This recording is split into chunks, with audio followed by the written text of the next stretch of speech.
नमस्कार, स्वागत है आप सभी का। मैं पंकज रिपोर्टर। आज हमारे साथ खास मेहमान जुड़ने वाले हैं 2021 में यूपी पीसीएस में चौथी रैंक हासिल करने वाले, जौनपुर का नाम रोशन करने वाले निशांत उपाध्याय जी हैं। आज इनसे कुछ सिविल सेवा पे बातचीत करने का प्रयास करेंगे और साझा करेंगे इन्होंने किस तरह से सफलता अर्जित किए थे। सबसे पहले सर आपका बहुत बहुत बधाई, शुभकामनाएं। धन्यवाद धन्यवाद। और आपने जौनपुर जिले का नाम रोशन किया और जी बहुत ही अच्छा गौरव गौरव की बात है। तो आप क्या कहना चाहेंगे सर हमारे चैनल के माध्यम से? जी, जैसे कि एग्ज़ाम है कि ये सिविल सर्विसेज का एग्ज़ाम है यूपी पीसीएस का। तो अगर जो भी इसको क्वालिफाई करता है वो मतलब ना ही उसके लिए बल्कि पूरे उसकी फैमिली के लिए, उसके पूरे जनपद के लिए ही एक खुशहाली का पल होता है। मतलब पूरा ही वो उसका ज़िला ही गौरवान्वित होता है कि भाई कोई ना कोई सिलेक्ट हुआ है। तो खुशी है, सबको खुशी है, हमें भी खुशी है, पूरे ज़िले को खुशी है इसके सिलसिले में। सर सफलता का राज क्या था? आप किस तरह से आप तैयारी करते थे? आप कुछ बताना चाहेंगे? सर देखिए, ये जो राज पूछा जाता है, राज तो ऐसा कुछ नहीं रहता है समझ कि कोई राज यही है कि आपको एक कंसिस्टेंसी बना कर पढ़ाई करनी है। एक टाइम टेबल बनाना है, उसको फॉलो करना है, रोज़ का रोज़ फॉलो करना है। अगर आप उसी पे चोरी करेंगे, कोताही करेंगे कि नहीं करना है, वो मतलब आप एक टाइम टेबल बनाया, एक दिन कर रहे हैं, 4 दिन नहीं कर रहे हैं, तो फिर नहीं होने वाला सिलेक्शन है। आप एक टाइम टेबल बनाइए, उसको रोज़ का रोज़ फॉलो कीजिए। मतलब कुछ भी हो लेकिन आपको वो टाइम टेबल फॉलो करना है। 4 घंटे 5 घंटे पढ़ते हैं, एक शेड्यूल बना हुआ है, तो उसको फॉलो कीजिए। आपका धीरे धीरे सिलेबस कंप्लीट होगा, करंट अफेयर कंप्लीट होगा, आपकी प्रैक्टिस होगी, मॉक टेस्ट देंगे आप, धीरे धीरे अपने आप रिजल्ट आ जाएगा। सर एक सवाल ये आपसे करना चाह रहे हैं, जो नए बच्चे जो सिविल की तैयारी कर रहे हैं उनको आप किस तरह से मार्गदर्शन देने का प्रयास करेंगे? जो नए लोग प्रिपरेशन कर रहे हैं, तैयारी कर रहे हैं सिविल का। जो सर नए लोग हैं उनके लिए मैं ये संदेश देना चाहता हूँ कि जब आप ग्रेजुएशन में हैं तो ही स्टार्ट कर दें तैयारी करना। आप सिलेबस देखना शुरू कर दें, सिविल सर्विस का प्रीवियस ईयर क्वेश्चन पेपर देखना शुरू कर दें, एनसीईआरटी थोड़ा बहुत पढ़ना शुरू कर दें। तब आपको एक डायरेक्शन मिल जाता है कि पढ़ना क्या है और किस तरह आपको किस डायरेक्शन में जाना है। आपको एनसीईआरटी कितनी पढ़नी है, फिर उसके बाद standard books, NCERT wise standard books पढ़नी होती हैं। फिर आप प्रीलिम्स या मेंस का मॉक पेपर देखेंगे, प्रीवियस ईयर क्वेश्चंस। तो आइडिया लगता है आपको कि क्या पढ़ना है, क्या नहीं पढ़ना है, क्या छोड़ना है, किस में कितनी डेप्थ तक पढ़ना है। तो आपको ग्रेजुएशन में अगर स्टार्ट कर देंगे तो आपको टाइम कम लगेगा कि आपको जब क्वालिफाई करने में एग्ज़ाम में। तो ये संदेश है एस्पिरेंट जो न्यू कमर्स हैं उनके लिए। सर आप जो है तैयारी कहाँ से करते थे? बाहर से करते थे या फिर कहीं तैयारी करने के लिए दिल्ली वगैरह में तैयारी की हैं आप? जी, मैं कॉलेज के बाद ही यूपीएससी की तैयारी करने गया था दिल्ली और राजेंद्र नगर। वहाँ मैं यूपीएससी की तैयारी किया थी। मतलब सारे अटैम्प्ट तो हो चुके हैं वहाँ पे, 6 अटैम्प्ट दिए, 3 मेंस लिखे। एनसीईआरटी कितनी पढ़नी है, फिर उसके बाद standard books, NCERT wise standard books पढ़नी होती हैं। फिर आप प्रीलिम्स या मेंस का मॉक पेपर देखेंगे, प्रीवियस ईयर क्वेश्चंस। तो आइडिया लगता है आपको कि क्या पढ़ना है, क्या नहीं पढ़ना है, क्या छोड़ना है, किस में कितनी डेप्थ तक पढ़ना है। तो आपको ग्रेजुएशन में अगर स्टार्ट कर देंगे तो आपको टाइम कम लगेगा कि आपको जब क्वालिफाई करने में एग्ज़ाम में। तो ये संदेश है एस्पिरेंट जो न्यू कमर्स हैं उनके लिए। सर आप जो है तैयारी कहाँ से करते थे? बाहर से करते थे या फिर कहीं तैयारी करने के लिए दिल्ली वगैरह में तैयारी की हैं आप? जी, मैं कॉलेज के बाद ही यूपीएससी की तैयारी करने गया था दिल्ली और राजेंद्र नगर। वहाँ मैं यूपीएससी की तैयारी किया थी। मतलब सारे अटैम्प्ट तो हो चुके हैं वहाँ पे, 6 अटैम्प्ट दिए, 3 मेंस लिखे इसमें। बाकी वैसा कुछ तो नहीं था। बाकी इसमें यूपी पीसीएस है कि उसमें भी मैंने ये छठा अटैम्प्ट था, 6 अटैम्प्ट दिए, उसमें 3 प्रीलिम्स क्वालिफाई किया, 2 में मेंस क्वालिफाई किया और ये इसमें फाइनल रिजल्ट आ गया 6 अटैम्प्ट में। तो आपको बहुत ही मेहनत का सामना करना पड़ा। आपके वो दिन लम्हे रहे होंगे जो रिजल्ट आया था, तो काफ़ी खुशनुमा लम्हे रहे होंगे। हाँ सर, वो जैसे कि अभी आप कह रहे हैं कि बाकी खुशी के लम्हे जो हैं वो तो जब रिजल्ट आता है तब आता है। जी। लेकिन जो 6 इयर्स की मेरी जर्नी है वो तो मतलब उसको आप जैसे एंड्योर करना, उसको वो चैलेंजिंग होता है कि आप स्टार्टिंग में 1 2 3 साल तो काफ़ी मतलब एनर्जी के साथ पढ़ाई करते हैं। लेकिन जब आपका थोड़ा 3 साल हो जाता है तो आपको उसको कंटिन्यू करना है कि वो एक मतलब चैलेंजिंग टास्क हो जाता है कि फिर से सेम चीज़ों को पढ़ना है आपको, सेम पॉलिटी की बुक, सेम हिस्ट्री की बुक। अब क्या नया किया जाए? मतलब प्रीलिम्स क्वालिफाई, मतलब आप जैसे कि मेरा सेकंड प्रीलिम्स सेकंड था यूपीपीएससी का प्रीलिम्स, वो क्वालिफाई हुआ था, फिर थर्ड फोर्थ नहीं हुआ। तो आपको वो चैलेंजिंग हो जाता है कि आपको क्या चेंजेस करने हैं। तो कई चीज़ें आपको अनलर्न करनी होती है कि आप कुछ कुछ चीज़ें गलत तरीके से करने लगते हैं, बिल्कुल। तो उसको आपको चेंज करना होता है।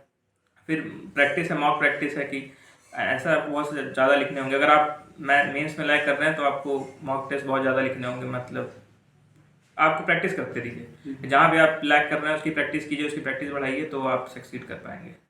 सर एक सवाल मेरा ये है, तो आपके अंदर सर वो लगन, वो ऊर्जा कहाँ से आई कि हमको अधिकारी बनना है, सिविल सेवा में काम करना है?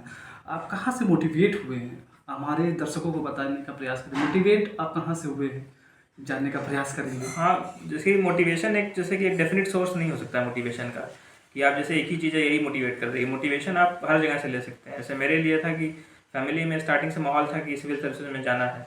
उसके बाद आप जब प्रिपरेशन में आते हैं तब आपको लगता है कि नहीं कुछ करना है, वो आप उस सर्विसेज के बारे में थोड़ा जानते हैं। पहले तो मतलब जब तक मैं ग्रेजुएशन में था NIT दुर्गापुर में, तब तक इतना कुछ नहीं पता था कि सिविल सर्विसेज की पावर्स क्या हैं, क्या क्या वो कर सकते हैं सोसाइटी में। जी। तो पहले बस ये था कि फैमिली में बोला गया तो हम कर लेते हैं। ऑप्शनल जी, मेरा ऑप्शनल मैथमेटिक्स था। मैथमेटिक्स। तो मैथ मैथ पे तो आपका ज़्यादा कमांड रहा होगा, उसमें कुछ? कमांड मैथ्स में मतलब स्टार्टिंग में इंटरेस्ट था मेरा, 12th तक तो इंटरेस्ट था, 12th तक मैंने मैथ्स ही पढ़ा है। उसके बाद इंजीनियरिंग में भी मैथ्स थे मेरे 2 सेमेस्टर में। तो इसलिए मैंने, क्योंकि उस टाइम था मेरा थोड़ा फियर था ह्यूमैनिटीज़ जी। सब्जेक्ट से, जी। तो मैंने ह्यूमैनिटीज़ को नहीं सोचा ऑप्शन के लिए। मैंने सोचा कोई टेक्निकल सब्जेक्ट लूँगा, चाहे मैकेनिकल इंजीनियरिंग हो चाहे मैथमेटिक्स हो। तो लास्ट में वो मैंने मैथमेटिक्स सोचा ऑप्शन लेने को। मैथमेटिक्स लिया। जी।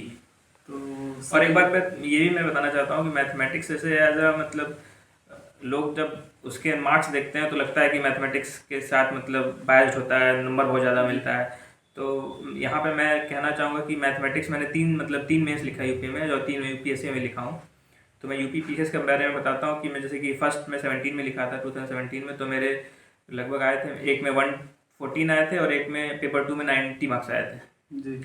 और जब 2020 में मैं सेकंड मेंस लिखा तो उसमें एक में 76 आए थे पेपर 1 में और 149 आए थे पेपर 2 में। और इस बार मेरे 266 टोटल आए हैं। तो ऐसा नहीं कहा जा सकता कि मैथ्स में बहुत अच्छे नंबर मिल रहे हैं, मतलब जो भी मैथ्स लिख रहा है सब अच्छे ही सब हो ही रहा है इसका। तो ये बायस नहीं रखना चाहिए कि एज अ टेक्निकल सब्जेक्ट हर बार अच्छा कर ही रहा है टेक्निकल जी। सब्जेक्ट।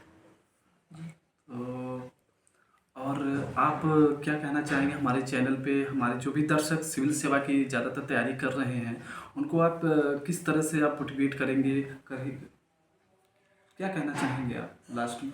सर जैसे कि मैं, अगर आप प्रिपरेशन में आए हैं तो आप 1-2 साल तो बहुत ही मतलब आप एक एनर्जी आपके अंदर रहती ही है, पावर। हाँ, कि आप पूरा जितना आप पूरा एक एक सेकंड आप काउंट करते हैं स्टार्टिंग में जब आते हैं प्रिपरेशन करने में। वो सभी लोग किए हैं। जैसे कि अब मैं भी दिल्ली में था, तो जो भी आप न्यू एस्पिरेंट को देखेंगे 1-2 साल होता है, वो पूरा एक एक सेकंड काउंट करता है। जी। लेकिन वो सब लोग इतने फॉर्चुनेट नहीं होते हैं कि आप 1-2 साल या 3 साल में एक पूरा क्लियर कर लें। जी। चैलेंजिंग तब होता है जब आपकी टाइम ज़्यादा लगता है। तो मोटिवेशन उस टाइम काम आता है जब आपको 3 अटेम्प्ट 4 अटेम्प्ट 5 अटेम्प्ट लगने लगता है। तो आपको टेबल में बैठना, आपको मतलब सेम चीज़ पढ़ना, यही मतलब चैलेंजिंग होता है। और इसके लिए मोटिवेशन चाहिए होता है। या फिर आप सेल्फ हेल्प बुक पढ़ सकते हैं, कोई भी पढ़ सकते हैं आप, जो आपको मोटिवेट करे, कोई भी स्टोरी हो सकती है। जी।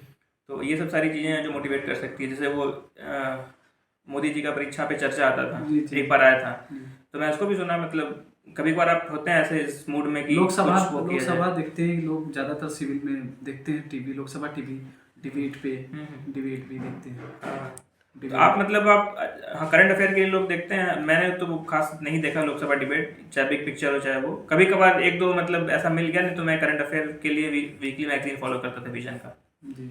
एक बार आया था, तो मैं उसको भी सुना। मतलब कभी कभार आप होते हैं ऐसे इस मूड में कि लोकसभा कुछ वो किया जाए। लोकसभा देखते हैं लोग, ज़्यादातर सिविल में देखते हैं टीवी, लोकसभा टीवी डिबेट पे, डिबेट भी देखते हैं। हाँ। तो डिबेट। आप मतलब आप, हाँ, करंट अफेयर के लिए लोग देखते हैं। मैंने तो वो खास नहीं देखा लोकसभा डिबेट, चाहे बिग पिक्चर हो चाहे वो। कभी कभार 1-2 मतलब ऐसा मिल गया, नहीं तो मैं करंट अफेयर के लिए वीकली मैगजीन फॉलो करता था विजन का। जी। विजन के नोट्स आप पढ़ते? हाँ, मंथली मैगजीन उनका फॉलो करता जी, था। विजन। और आप देख सकते हैं इस वक्त हमारे साथ निषाद उपाध्याय जी थे। 2021 में यूपी PCS में चौथी रैंक हासिल किए थे और जौनपुर जिले का नाम रोशन किया। जौनपुर का लाल बहुत ही कर दिया कम। इस सफलता का श्रेय आप किसको देना चाहेंगे? आपने बहुत ही बड़ी सफलता हासिल की है, क्या कहना चाहेंगे? सर सफलता का श्रेय सबसे पहले तो मैं माता पिता को दूंगा, क्योंकि वही मतलब जैसे कि आप, मैंने कई बार रिपीट कर चुका हूँ कि अटेम्प्ट ज़्यादा लगता है तो फिर कौन सपोर्ट करेगा। तो एक माता पिता ही हैं वो जो कंटिन्यूस सपोर्ट थे। कि जैसे मैं फेल हुआ 2020 में, इंटर में फेल हुआ, या फिर किसी भी एग्जाम में मेंस में उसके पहले फेल हुआ, तो वही लोग हर समय सपोर्ट कर रहे थे, नहीं बेटा तुम कर लोगे, तुम कर लोगे। तो वही एक स्ट्रेंथ आपको देता है कि आप कंटिन्यू कर पाते हैं। उसके साथ साथ मेरे घर में मेरे नाना जी हैं, मेरा भाई साथ में प्रिपरेशन कर रहा है, वो भी कंटिन्यूस सपोर्ट करता है, मेरी बहन है। और बाकी टीचर्स हैं, मेरे क्लोज फ्रेंड्स हैं, वो हैं, मतलब आपके आसपास जो रहते हैं वो कुछ ना कुछ आपको देते हैं। तो या फिर अगर आपका क्रिटिसिज्म ही कोई कर रहा हो तो भी आप उसको पॉजिटिव लेके चलिए, तो वो भी आपको सफलता का में वो भी शामिल आपके रहेगा। मान लगातार इनको भी ढेर सारी बधाई शुभकामनाएं देना चाहता हूं। और हम बता दें, जो भी हम हमारे चैनल पे जो बताना, हर खबरों के साथ, बेबाक खबरों के साथ बने रहिए हमारे साथ। न डरेंगे न डराएंगे, डंके की चोट पे सच खबरें दिखाएंगे। तब तक के लिए जय हिंद, जय भारत।